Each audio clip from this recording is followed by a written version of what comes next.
സതീദേവി തന്റെ പിതാവിനെ നോക്കി, പരമശിവൻ നിന്നെ വിവാഹം കഴിക്കാമെന്ന് സമ്മതിച്ചത്രേ. സമ്മതിച്ചെന്നോ? പിന്നെ എന്തുകൊണ്ട് അദ്ദേഹം എന്റെ മുന്നിൽ പ്രത്യക്ഷപ്പെടുന്നില്ല? എന്തുകൊണ്ട് എന്നെ കരഗ്രഹിച്ച് എന്നെ കൈലാസത്തിലേക്ക് കൂട്ടിക്കൊണ്ടു പോകുന്നില്ല? അങ്ങനെയൊന്നും നിന്നെ കൂട്ടിക്കൊണ്ടു പോകാൻ പരമശിവൻ തയ്യാറല്ലത്രേ. ഞാൻ സ്വയംവര മണ്ഡപത്തിൽ വെച്ച് കൈ പിടിച്ചു നൽകിയാൽ മാത്രമേ അയാൾ നിന്നെ സ്വീകരിക്കുകയുള്ളൂ പോലും. സൂത്രശാലിയായ അങ്ങയുടെ വാക്കുകൾ ഞാൻ വിശ്വസിക്കുന്നില്ല പിതാവേ. നീ വിശ്വസിച്ചാലും ഇല്ലെങ്കിലും ഇത് സത്യമാണ്. നാരദ മഹർഷി നമ്മോട് പറഞ്ഞ സത്യം. സതീദേവി അത്ഭുതത്തോടെ തന്റെ പിതാവിനെ നോക്കി. ഒളിക്കണ്ടാൽ ഇത് കണ്ട ദക്ഷൻ തുടർന്നു. ഞാൻ എന്തായാലും നിന്റെ സ്വയംവരം നടത്താൻ തന്നെ നിശ്ചയിച്ചു. എന്റെ പരമശത്രുവായ പരമശിവൻ മാത്രമാണ് നിനക്കനുയോജ്യൻ എന്ന് നിനക്ക് തോന്നുന്ന പക്ഷം ആ ജടാധാരിയെ തന്നെ നീ വരണമാല്യം ചാർത്തിക്കൊള്ളൂ.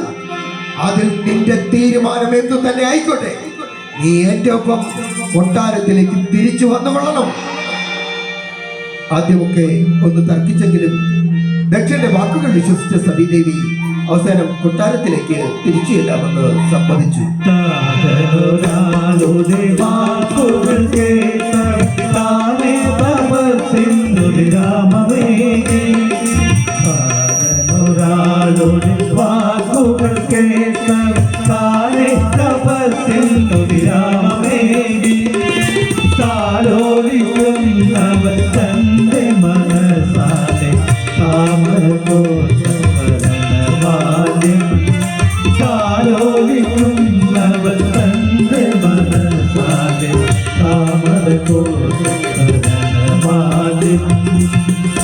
സതീദേവിയെ കൊണ്ട് ദക്ഷ പ്രജാപതി തന്റെ കൊട്ടാരത്തിലേക്ക് മടങ്ങിപ്പോയി.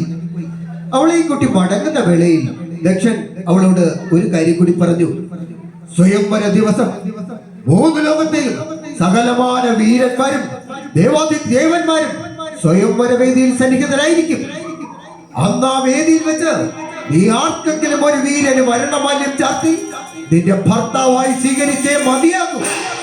കൂടാതെ ആളോടൊപ്പം ജീവിതാവസാനം വരെ നീ ഒരുമിച്ച് കഴിയുകയും വേണം.